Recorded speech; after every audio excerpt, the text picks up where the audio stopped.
My name is Afrooz Partovi. I'm a media artist and architect. My practice is more focused on spatial relations, and I'm interested in the notion of space and spatiality as it's never about one thing, but it's very much relational and woven into larger systems of dynamics and politics. The name of the project is Awardees, which means City of Games in Farsi, and I've been working on it collaboratively with my partner Gonzalez, who is also a media artist and designer.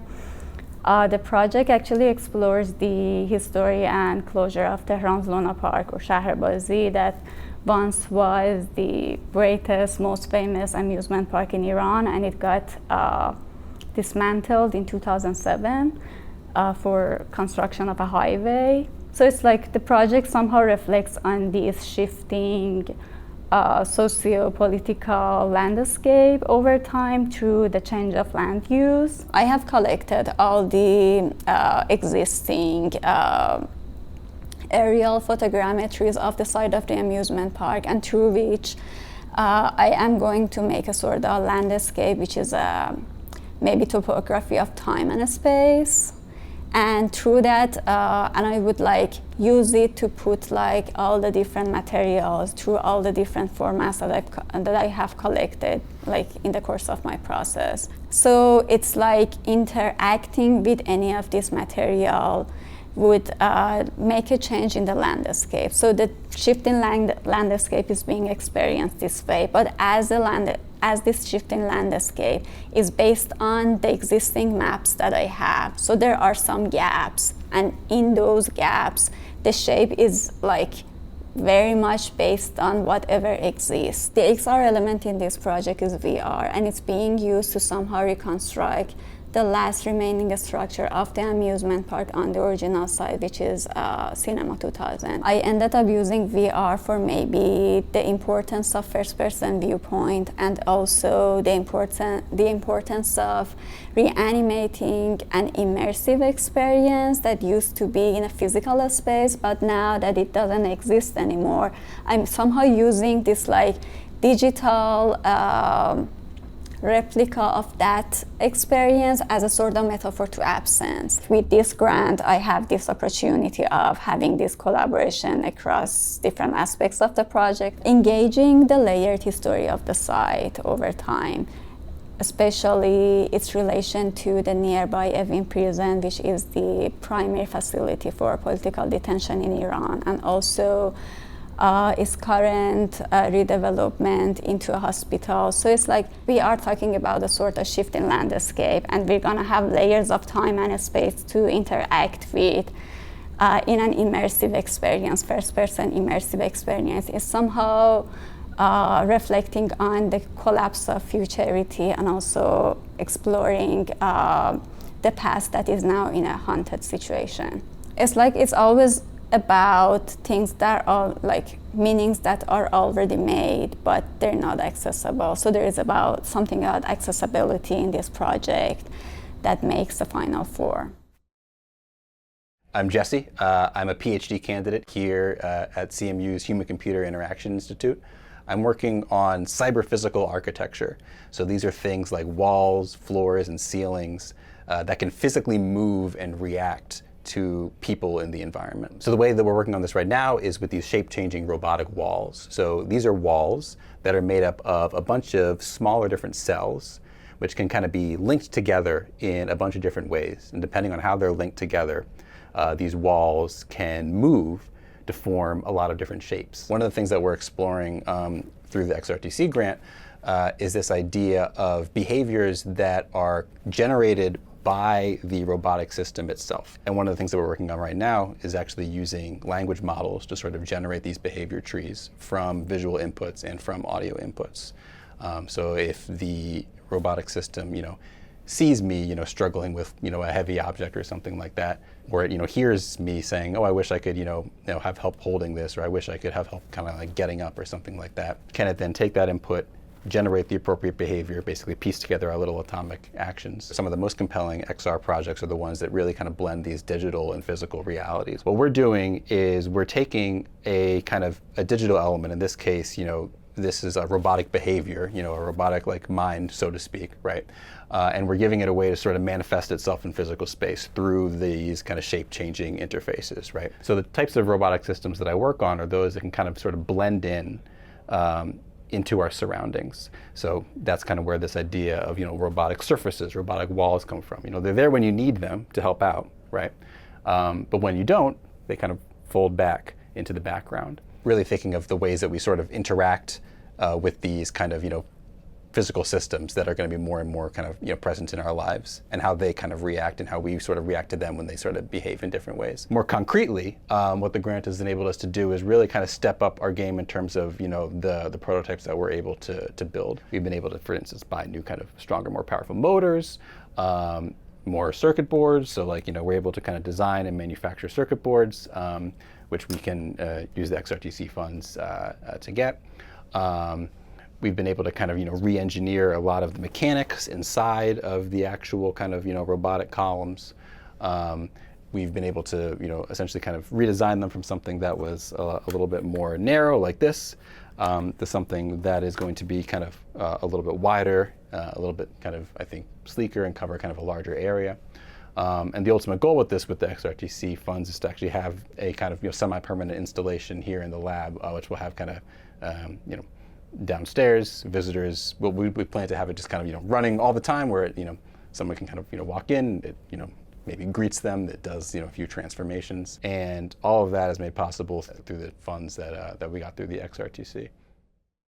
My name is Nick, and I'm in computational design program here at Carnegie Mellon. Since I've heard so many words that writing a journal is so good for your own life, so I always try to write a journal, but I always failed because writing is the most difficult thing for me. So I thought, why can't I make a game that actually generates a journal from my conversation with another agent. So based on that concept, I started to make this prototype. A Walk with Shooting Star. LLM-powered journaling through shared time, place, and activities is one kind of project that I try to explore the concept of grounded language in the VR platform.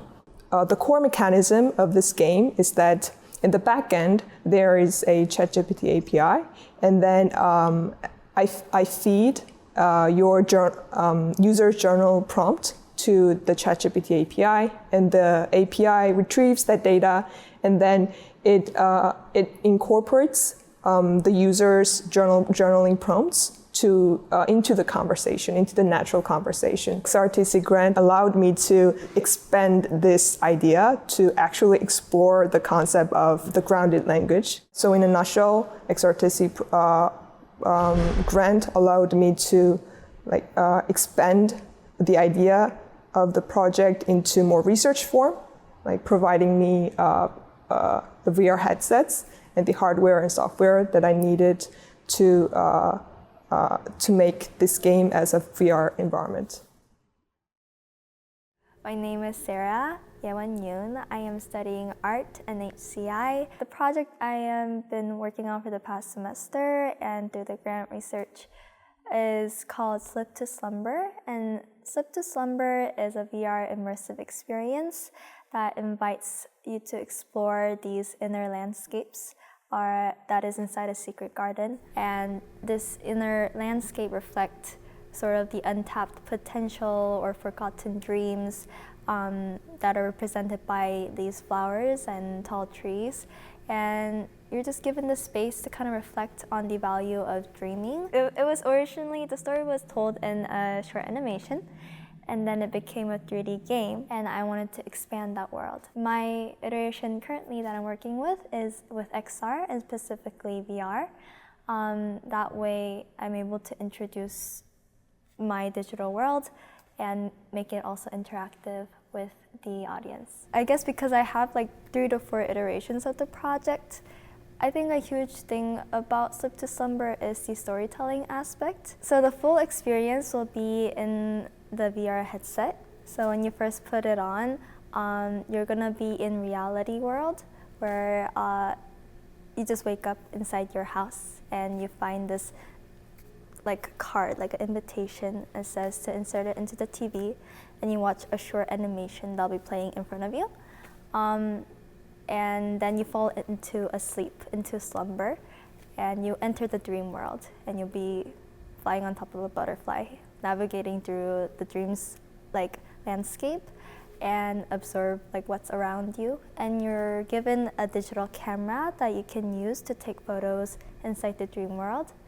And when you wake up from the dream, you can have the artifacts of the dream in real life. This project, having it specifically VR, was like the amount of interaction that is possible. There is like no limitation in terms of space or what you're capable in that sort of world, and it fully immerses you in that world. So I think one aspect that I wanted to explore later related to XR is maybe how can I make this project work also in AR, not just VR, and not cage my audience into just my world, but also kind of mix between the reality and the digital creations. Because of the grant, I was able to sort of like I have experience working with headsets, but I never owned one. So having one with me at all times to just like test it out and kind of fully explore its depth. I really learned a lot from that process. It allowed me to kind of push my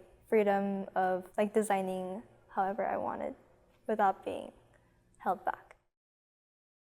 I'm Hunter Dyar. I'm an assistant professor of immersive media at Chatham University. So I'm Tom Corbett. I'm a faculty member with the Entertainment Technology Center in ID8 at Carnegie Mellon. This project is a virtual reality introduction to virtual reality. We're making an experience for educators to use in the classrooms to better illustrate and demonstrate design concepts when working in virtual reality and XR in general. This is a project that came about when Professor Dyar and myself were discussing difficulty teaching VR concepts without having tangible examples for the students to try out. And so formulated this concept to create a series of experiences that allow us to demonstrate different immersive properties that can be built as an open source educator's tool that we can share to help. Because of the opportunity that the funding that was awarded to us enabled, we sort of pivoted, sat down, planned much further ahead. So we were in pre-production, we planned everything, and now we're in full production. We're creating assets and building out this framework.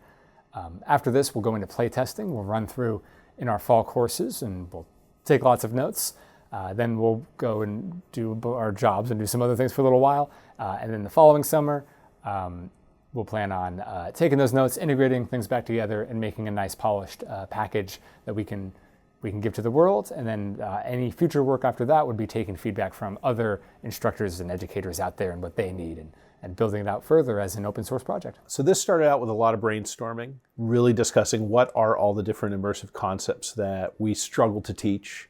To describe those is not the same as to experience those. And so the goal of this project is to build basically a sandbox where students can experiment by turning these things on and off or making adjustments to them, and over time really begin to understand them as individual concepts and how they fit into the larger whole of developing a sense of presence in virtual reality. Our ultimate goal would be to have a series of these experiences with a wide range of flexibility so that students can try different methods of interaction, different methods of depth immersion, different methods of even just rendering and shading techniques in order to understand what works and what maybe kind of breaks the illusion of immersion. Just so to have a leap forward in your intuition is the objective, is to let students, when they're doing that play testing, to just be in a much more fruitful place of discovering things that are magical and fun and whimsical and scary and horrifying, whatever it is they're trying to go for, as opposed to just trying to get the immersion down and just try to get the, past that place of feeling like you're even present in the scene. What we wanted to make sure we accomplished with this project was accessibility. Many of those VR visualizing tools out there, like anatomy visualizers, they're expensive, or they only work on this one old piece of hardware. So we wanted to make sure that ours, using the MIT license, was accessible and available and would continue to be available going in the future. The grant here allowed us to hire the help to make this a reality. To put the work down and to put the actual significant amount of development in 3D modeling and texturing and working on lighting and iterating, it would not happen without the support from this grant.